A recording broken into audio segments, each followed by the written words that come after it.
잘해 주셔야 됩니다. 다시 한번 빛이 있으라, 빛이 있으라. 예. 여러분, 오늘은 바울에 대해서 한번 여러분과 생각해 보려고 합니다. 바울이 성경을 여러 권 썼습니다. 그리고 우리들이 기억하는 바울의 표현이 여러 가지가 있을 수 있습니다. 그 중에 제일 많이 회자되는 본문이 오늘 본문인 것 같습니다. 고린도전서 15장 10절 말씀 보시면 다시 한번 저희들 한 목소리로 한번 읽도록 하겠습니다. 15장 10절 말씀 같이 읽습니다. 시작. 그러나 내가 나된 것은 하나님의 은혜로 된 것이니 내게 주신 그의 은혜가 헛되지 아니하여 내가 모든 사도보다 더 많이 수고하였으나 내가 한 것이 아니요 오직 나와 함께 하신 하나님의 은혜로라. 아멘.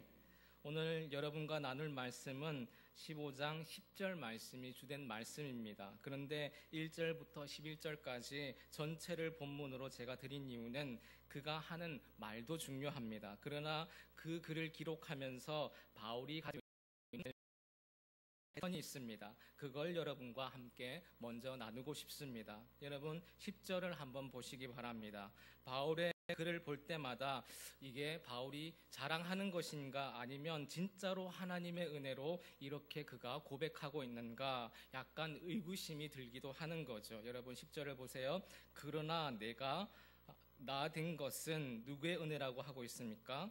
하나님의 은혜로 된 것이다. 이렇게 말씀합니다. 내게 주신 그의 은혜가 헛되지 아니하여 내가 모든 사도보다 뭐 했다고 합니까? 더 많이 수고했다.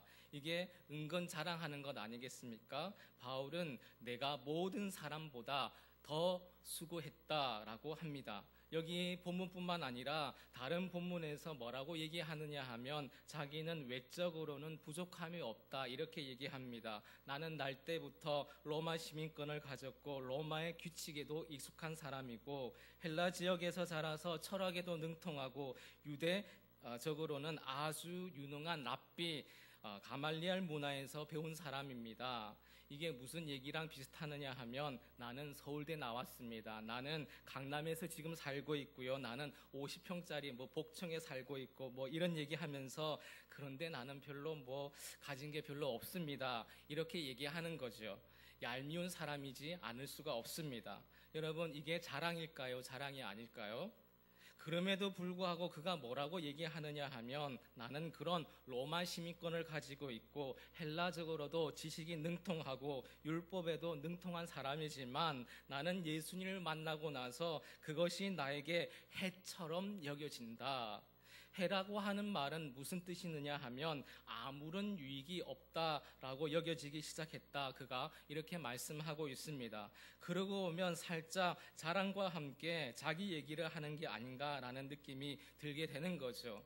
제가 그래서 드는 첫 번째 느낌이 뭐냐 하면 바울은 자기가 살아가는 그 삶에서 자기가 누구였는지를 정직하게 그리고 정확하게 선명하게 말하고 있다는 것이죠. 다시 말하면 그의 믿음은 추상적이지를 않습니다. 현실의 발을 딱 디디고 있습니다. 저는 우리 일심 식구들도 믿음 생활을 하실 때에 여러분의 현실 생활에서 발을 딱 디디시고 믿음 생활을 하시기를 바랍니다. 그렇게 하려면 이 부분에 대한 싸움이 있어야 되는 거죠. 교회와 교회 바깥에서의 내 모습에 대한 점검을 잘 하셔야 됩니다. 교회에서는 교회의 모습으로, 교회 바깥에서는 교회 바깥에서의 모습으로 살아가는 것이 아니라 바울은 교회 바깥에서의 문제가 교회 안의 문제가 되는 것이고 예배 시간의 문제가 예배 시간 아닌 시간의 문제가 되고 있습니다. 예배 아닌 시간의 문제가 예배 시간의 문제가 또 되고 있는 거죠. 여러분 예배 시간에 제가 여러분을 쳐다보면요 천사와 같은 얼굴을 하고 있습니다. 그런데 과연 예배가 끝나고 나서 이제 식당으로 가시고 일신 카페로 가시고 아니면 가정이나 사회 직장으로 가시는데 그곳에서도 이렇게 천사와 같은 모습을 하고 있느냐입니다. 만약에 그곳에서 천사 같지 않은 모습이라면 여기서도 하나님 앞에 내가 천사와 같지 않은 삶을 살고 있으니까 하나님 저에게 어떤 일을 꼭 해주셔야 됩니다 라고 정직히 내 모습을 노출하고 보이는 태도와 자세가 필요한 것이죠.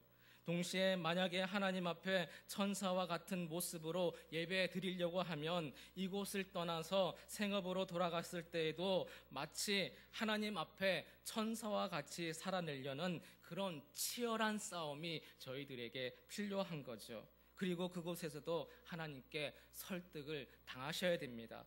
바울은 얘기합니다. 나는 많은 사람보다 수고했다. 나는 그렇게 살았다. 열심히 공부했다. 열심히 노력하고 다른 사람보다 열심히 내 열정을 가지고 헌신하면서 그렇게 살았다. 그러함에도 불구하고 그것으로 나를 설명할 수가 없다. 나를 설명할 수 있는 것은 바로 하나님의 은혜다 라고 그가 말하고 있습니다. 저는 우리 일심 식구들은 일상의 삶을 사시면서 최선을 다해서 성실하게 그곳에서 뿌리를 내리시고 하나님의 백성은 어떻게 살아야 하는지 하늘을 바라보시면서 이 땅의 삶을 살게 되시기를 바랍니다. 그래서 예배와 다른 생활이 분리되어서 살아가는 것이 아니라 예배가 생활 중에 한 부분이고 생활이 나의 예배 중에 한 부분이라는 사실을 아시고 현실에 발을 디디시고 하나님의 백성으로 고민하면서 사시기를 간절히 주님의 이름으로 축원합니다. 또 한 가지는 이것입니다. 고린도전서 5장 1절부터 여러분 읽어보시면 계속해서 반복되어지는 구절들이 있습니다. 비슷한 어감의 얘기들을 다르게 표현하는 부분들이 있는데 1절부터 한번 제가 읽어보도록 하겠습니다. 한번 따라와 주시기 바랍니다. 형제들아, 내가 너희에게 전한 복음을 너희에게 알게 하노니 이는 너희가 받은 것이요 또 그 가운데 선 것이라.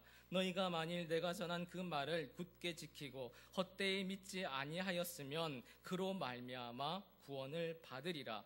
내가 받은 것을 먼저 너희에게 전하였노니 이는 성경대로 그리스도께서 우리 죄를 위하시고 죽으시고 우리 죄를 위하여 죽으시고 아멘. 1절부터 여러분 3절까지만 보아도요, 어떤 표현 중에 반복되어지는 표현들이 나오는 것을 볼 수가 있습니다. 여러분 눈치를 챌 수가 있겠습니까? 거기 보시면요, 받는다라는 것이 설명되어지고 있습니다. 이렇게 얘기하는 거죠. 바울은 고린도 교회 식구들에게 복음을 전해줬습니다. 그런데 그 복음이 자기 겁니까? 아니면 받은 겁니까? 여러분, 받았다라고 얘기하고 있습니다. 받았다라는 것은 자기가 깨달은 게 아닌 거죠. 하나님께로부터 왔습니다. 내 것이 원래 없었습니다. 그래서 전하는 것도 내 걸 전하는 게 아니라고 얘기합니다. 복음에 대한 설명을 하면서 그는 이렇게 설명을 하고 있는 거죠. 복음은 하나님께서 내게 주셨다. 주신 걸 내가 너희들에게 전한다. 여러분, 2절 말씀 보세요. 너희가 만일 내가 전한 그 말을 굳게 지키고 전했다. 자기가 발견한 것을 주는 게 아니라 하나님이 주신 걸 전했다. 3절 보세요. 내가 뭐한 것을요? 받은 것을 이렇게 표현하고 있습니다. 계속해서 표현이 비슷한데 심지어 예수님이 부활하신 것을 설명하면서 여기 5절 말씀 보니까 게바에게 보이시고, 게바가 찾은 게 아닙니다. 게바 쪽에서는 수동적인 거죠. 능동적인 것은 내 쪽에서 뭔가를 하는 것 아닙니까? 피동적, 수동적은 내가 당하는 것입니다. 이것이 복음과 믿음의 비밀입니다. 다시 한번요. 우리는 자꾸 믿음 생활을 하시면서 내가 하나님께 무엇인가를 한 걸로 증명을 하려고 그럽니다. 해야 될 건 해야 되는 거죠. 교인이라면 해야 될 의무사항들이 있습니다. 예배 생활, 기도 생활, 헌금 생활 하셔야 되는 거죠. 그런데 복음은, 믿음은 하나님이 내게 어떻게 하셨는가도 중요하다라는 것입니다. 베드로가 12제자가 부활하신 예수님을 찾아다닌 게 아닙니다. 예수님이 그들에게 보이셨습니다. 아까 표현과 비슷하지 않습니까? 내가 받은 것입니다. 내 것이 아닌데 내게 왔습니다. 여러분 6절 말씀 보세요. 그 후에 500여 형제에게 일시에 보이셨다. 그러니까 500여 형제 쪽에서도 피동적인 사건이 일어났습니다. 그 사건을 받게 되었습니다. 7절 말씀, 그 후에 야고보에게 보이셨다 말씀합니다. 계속 그 말을 해주고 있습니다. 10절 말씀 보세요. 그러나 내가 나된 것은 하나님의 은혜로 된 것이니 내게 주신 그의 은혜, 이렇게 말씀합니다. 두 번째, 바울의 삶의 패턴에서 나타나는 게 뭐냐 하면 그는 받아서 사는 사람이라고 말씀하고 있습니다. 자기가 만들어내고 꾸며내고 해서 누군가를 설득하는 삶이 아닙니다. 받은 대로 산다는 것이죠. 그러니 어렵지가 않습니다. 오늘 저는 여러분에게 이렇게 말씀드리고 싶습니다. 오늘 이 예배도 마찬가지입니다. 한번 따라 하시기 바랍니다. 성도는 받아서 사는 사람입니다. 성도는 받아서 사셔야 됩니다. 저는 여러분이 받게 되시기를 주님의 이름으로 축원합니다. 예배도 마찬가지인 거죠. 하나님께 예배를 드리는 것, 올려드리는 것 맞습니다. 그러나 또 다른 것은 받는 사건이 필요합니다. 나는 피동적으로 찬양을 하든지 기도하시든지 말씀을 들으시든지 예배를 드릴 때에 하나님이 나를 휘젓는 시간이 필요한 것입니다. 그러지 않으면 무슨 이야기만 하고 돌아가느냐 하면 나 예배 시간에 거기에 참여했어. 누가 한 일만 나타날까요? 내가 한 일만 나타나는 거죠. 나 기도했어. 기도한 일이 나타나는 거죠. 누가 한 겁니까? 하나님이 했습니까? 내가 한 겁니까? 내가 한 거죠. 나 찬양했어? 내가 했어요? 하나님이 그 사건을 통해서 일해 주셨습니까? 내가 한 일만 남게 되는 거죠. 내가 한 일만 남게 되는 것은 예배의 100%가 아니라 50%만 한 것입니다. 믿음은 내가 하는 것도 있어야 합니다. 믿음에 또 다른 중요한 것이 있는데 그것은 하나님이 내게 해주신 사건이 있어야 합니다. 바울은 받아서 살아가고 있습니다. 복음을 전할 때도 그가 깨달은 바를 말하는 게 아닙니다. 하나님께서 주신 복음을 이야기해 줍니다. 보여주신 것을 이야기합니다. 그러니 오늘 혹시 저와 여러분이 한 번 더 생각할 볼 게 있습니다. 요즘 내 삶이 메마르고 요즘 내 삶이 거칠어지시고 내 삶이 행복하지 않으시다면 이렇게 한번 질문해 보셔야 되는 거죠. 내가 열심히 안 살았는가? 내가 노력을 안 했는가? 내가 일을 많이 하지 않았는가? 이 질문 가지고는 이 문제가 해결되지 않습니다. 이 질문을 해보셔야 되는 겁니다. 나는 요즘 하나님께 받은 것이 있는가? 나는 하나님께 받고 살아가고 있는가? 여러분, 바울은 말을 들어보면요, 그는 지금이라도 죽고 싶다라고 얘기합니다. 죽어서 천국 가고 싶다, 그런 표현을 많이 사용하고 있습니다.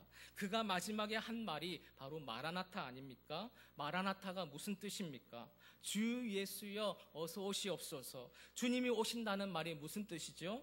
세상에 종말을 얘기하는 것 아닙니까? 그는 왜 지금이라도 죽어서 천국에 가고 싶다, 이 말을 전하고 있을까요?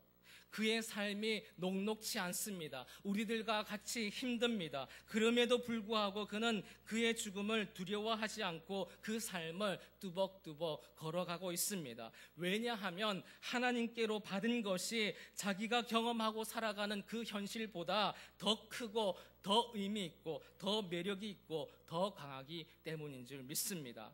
우리가 의기소침하는 이유, 우리가 메마른 이유, 우리가 거칠어지는 이유, 우리가 행복해하지 않는 이유를 내가 남들보다 노력을 안 했는가, 열심히 살지 않았기 때문인가, 열심히 일하지 않았기 때문인가로만 설명하는 것은 적어도 성경의 흐름과 잘 맞지 않습니다. 이렇게 물어보셔야 됩니다. 나는 요즘 하나님께로부터 받고 살아가는가? 그래서 오늘 예배도 저는 우리들이 하나님께로부터 받으시기를 바랍니다. 찬양을 하시는 중에 하나님이 우리 마음을 건드려 주셔야 되는 거죠. 기도하는 중에 우리 마음속에 하나님께서 감동을 주셔야 됩니다. 말씀을 듣는 중에 내 생각이 전환되는 사건을 하나님께서 주셔야 됩니다. 아, 그렇구나. 하나님의 말씀이 진리구나. 이 말이 내 마음에 깨달아지셔야지, 내 마음이 하나님으로부터 그 빛을 비침을 받으셔야지, 하나님이 내게 해주신 일이 있어야지 다른 사람으로 우리가 살아갈 수가 있습니다. 저는 저와 여러분에게 이 은혜가 있기를 간절히 주님의 이름으로 축원합니다. 이게 고린도전서 15장 1절에서 11절에 나타난 바울의 삶의 패턴 속에 나타나는 내용입니다. 이제 여러분과 무엇을 나눌 거냐 하면요, 바울의 말을 통해서 우리들이 하나님의 은혜를 기억하는 인생이라는 것을 나누려고 합니다. 다시 한번 우리 10절 말씀을 한번 읽도록 하겠습니다. 다 같이 10절 말씀 읽습니다. 시작. 그러나 내가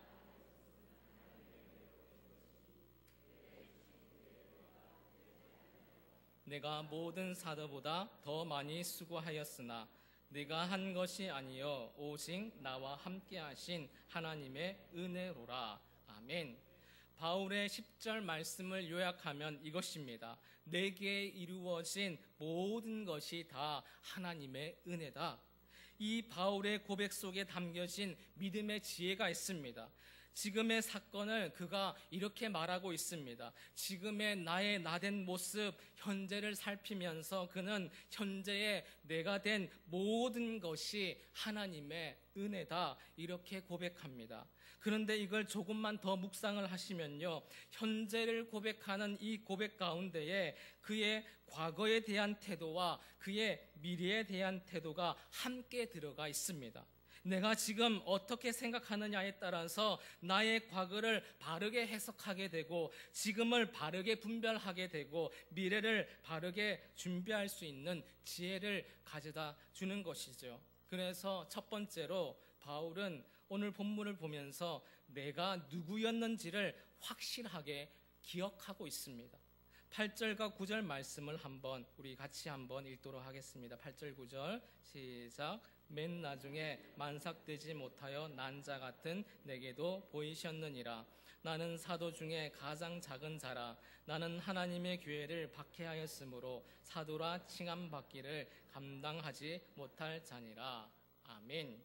그는 잊지 않고 살아가는 거죠. 아마 예수님 이후에 최고의 하나님의 사람이라면, 그리고 능력 있는 말씀을 가르친 사람이라면 아마 바울을 꼽을 수 있을 겁니다.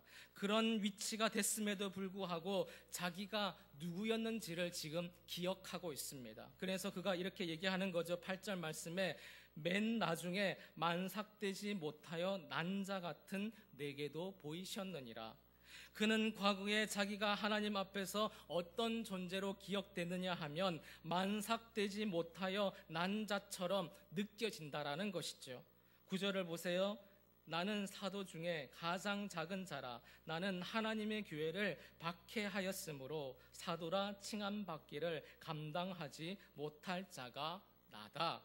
그런데 지금 아주 위대한 사도가 되어 있음에도 불구하고 자기의 과거의 모습을 잊지 않고 있습니다. 이게 내 과거라는 거죠. 혹시 저도 여러분도 이 말씀에 비추어서 한번 생각해 보셔야 됩니다. 나는 나의 옛날을 잊어버리고 살아가는 것은 아닌가? 우리 가정은 우리 가정의 옛날을 잊어버리고 살아가는 것은 아닌가? 우리 교회는 우리 교회의 옛날 모습을 잊어버리고 살아가는 것은 아닌가?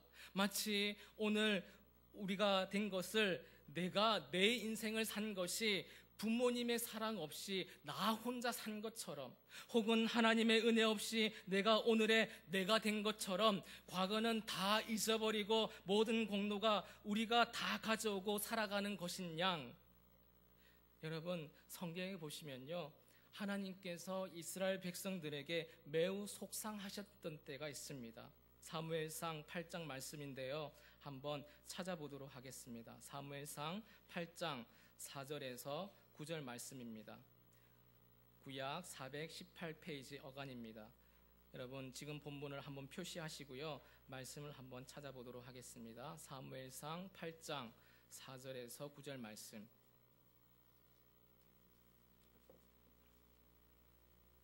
어떤 일이 있었느냐 하면요, 이스라엘에는 왕이 있었습니다. 그 왕이 하나님이신 거죠. 그 하나님이 그때그때 필요한 지도자를 세워서 이스라엘 백성들을 이끌어 가셨습니다. 때로 모세를, 때로 여호수아로, 때로 사사들을, 그리고 사무엘까지.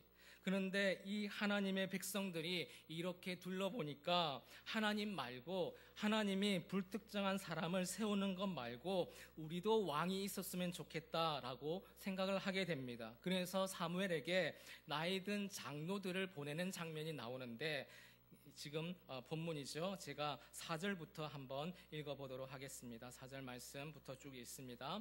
이스라엘 모든 장로가 모여 라마에 있는 사무엘에게 나아가서 그에게 이르되, 보소서, 당신은 늙었고 당신의 아들들은 당신의 행위를 따르지 아니하니 모든 나라와 같이 우리에게 왕을 세워 우리를 다스리게 하소서 한지라.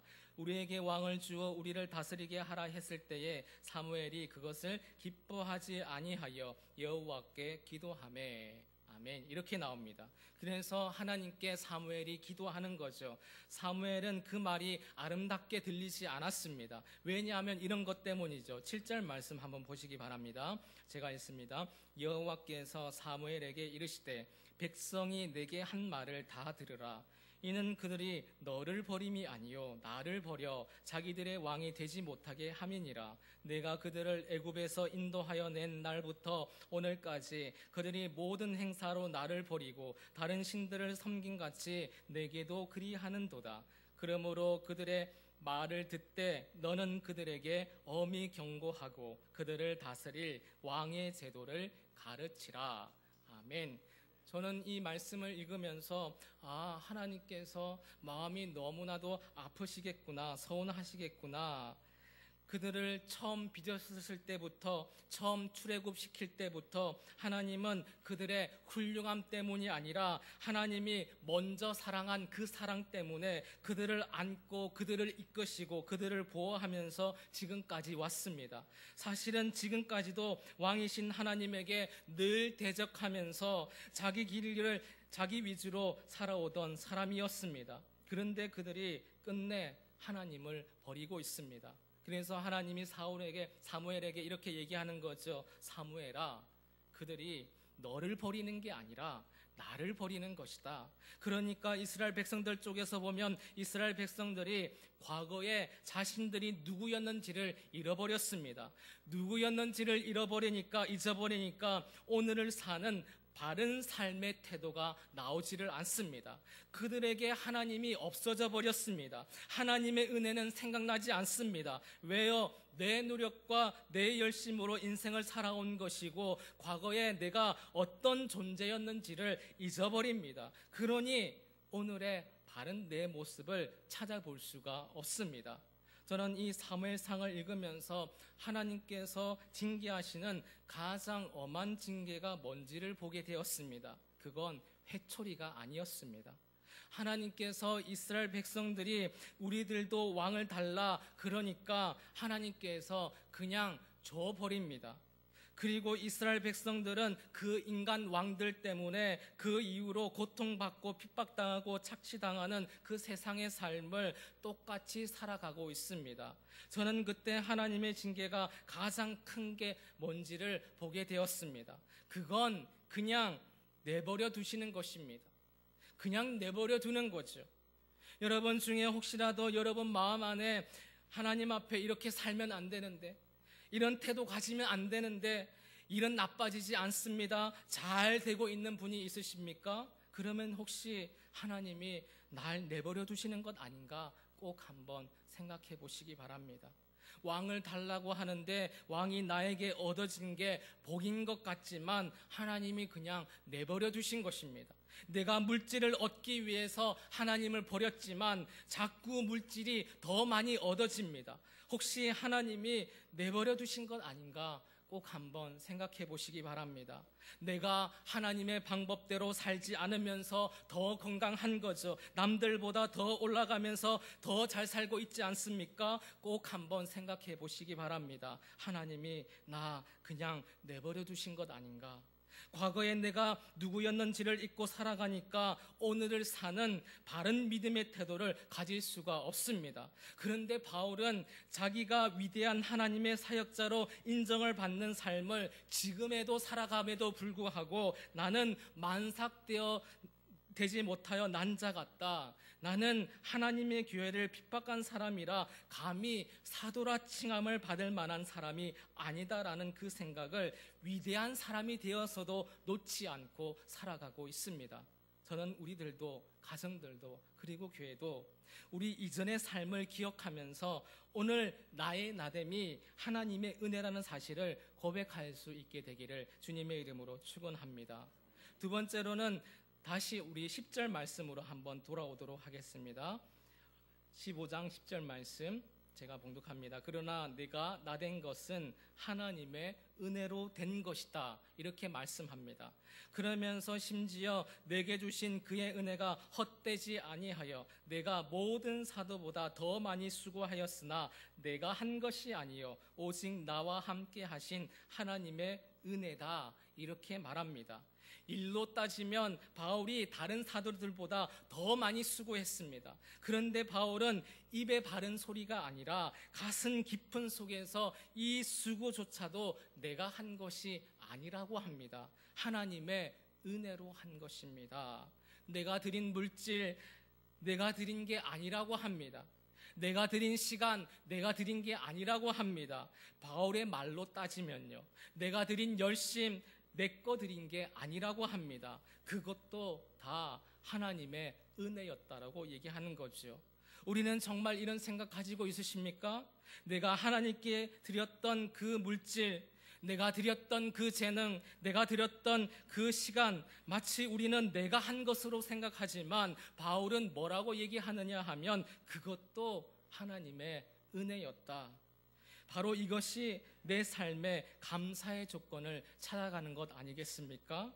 하나님께서 내게 주신 이것들이 시간도 재능도 물질도 사실은 하나님의 것인데 어느 순간부터는 과거의 나를 잊어버리고 나니까 오늘의 나를 평가하면서 내가 하는 것이 더 이상 하나님의 은혜가 아니다. 그래서 감사의 조건과 이유가 되는 것이 아니라 내가 한 것이기 때문에 내가 한 게 이렇게 취급을 당하고 내가 했던 것이 이렇게 대접을 받고 내가 한 게 이렇게 다른 사람이 판단을 하니까 자꾸 원망과 불평이 생기더라는 것이죠.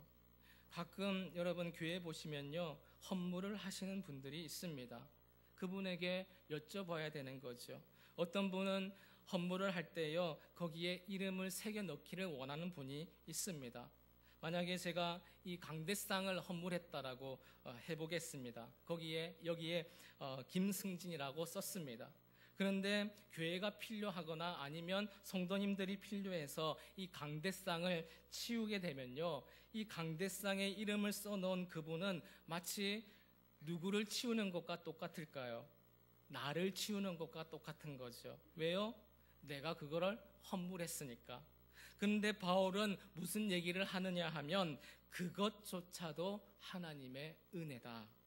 그래서 혹시 우리 이심 식구들은 하나님의 교회에 무엇을 헌물하시든지 어떤 데 선한 데 쓰임을 받으실 때에 그것조차도 하나님께서 은혜로 주신 것이라면 그 전권을 하나님께 맡길 수 있는 믿음의 마음까지도 준비하면 좋겠다라고 생각합니다. 왜요? 이거는 똑같은 거죠. 제가 사역을 하는 동안에 여러분이 생존하셔서 사역을 하시는 동안에 우리가 만들어 놓은 프로그램이나 우리가 만들어 놓은 시스템이 있을 텐데 우리는 하나님이 그만하면 우리의 시간은 지나가야 되는 것이죠. 그리고 나서도 우리가 써놓은 흔적들이 계속 남기를 원하신다면 우리는 우리의 일을 한 것이지 하나님의 일을 한 것이 아닐지도 모릅니다. 우리는 우리를 남길 것인가? 하나님을 남길 것인가? 하나님의 일이라고 해놓고는 다 우리의 일을 만들어 버릴 것인가? 아니면 정말 하나님의 일을 할 것인가? 그러므로 하나님께서 오늘 나의 나됨을 만들어내셨다면 오늘 내가 살는 삶이 다 하나님의 것이라고 말할 수 있는 자리로 우리가 가야 되지 않겠습니까? 그리고 이 몸부림이 우리에게 있어야 하지 않겠습니까? 왜 우리는 각자의 이름과 각자의 편과 각자의 흔적을 남기려고 이렇게도 발버둥 치는 인생을 살아야만 할까요? 바울은 속으로 자기 자랑을 하면서 하나님 은혜를 얘기하는 게 아니라 그는 그가 한 모든 수고조차도 다 하나님의 은혜였다라고 하는 감사의 마음이 있었던 것이죠. 만삭되어 나지 못한 나를 써주시는 하나님의 은혜에 대해서 감사. 하나님의 교회를 핍박했던 그런 존재였는데 하나님의 교회 앞에 세워주신 데에 대한 감사. 사도 중에서 가장 밑바닥에 있어야 되는 그런 사도임에도 불구한데 그 사도들보다 더 많이 수고할 수 있는 시간과 환경을 주신 하나님께 감사. 저는 저와 여러분들도 이번 한 주간 동안 지내시면서 하나님께 감사의 이유와 조건을 찾아보는 시간이 꼭 한번 있기를 주님의 이름으로 축원합니다. 마지막 한 가지만 더요. 그런데 말씀드린 대로 지금의 내 모습이 하나님께 감사, 다 하나님의 은혜다 하는 이유가 뭐냐 하면 그러므로 앞으로 나의 미래가 그렇게 살아가겠다라는 결단이 함께 담겨 있습니다. 그래서 내가 누구여야 할지를 바르게 그릴 수가 있게 되는 거죠. 여러분, 오늘 말씀을 들으시면서 그래 내게 지금 주어진 것이 하나님의 은혜고 감사라면 그걸 감사라고 고백하는 그 순간에 여러분의 앞날을 어떻게 살 건지도 다시 결단하게 된다라는 것입니다. 사랑하는 일심 식구 여러분, 주님이 오시는 그날까지 아니면 우리가 먼저 주님 앞에 서는 그날까지 우리는 하나님께 은혜 받고 살아가는 삶이라는 그 삶을 고백하면서 내가 때로는 앞선 곳에 쓰임을 받을 수가 있습니다. 때로는 뒤선 곳에 알려지지 않은 곳에 쓰임을 받는다고 할지라도 그것은 내 능력과 내 지위와 나의 화려함 때문이 아니라 하나님의 은혜라는 사실을 기억하시기를 바랍니다. 그리고 지금은 하나님이 두드러진 데에 쓰신다고 하지만 그러나 나중에 보이지 않는 곳에 저를 쓰신다고 할지라도 난 오직 주님께서 날 쓰신 것이 가장 의미 있는 삶이라는 것을 인정하고 살겠습니다 라고 하는 앞일에 대한 바른 삶의 태도와 자세를 가질 수 있기를 바랍니다.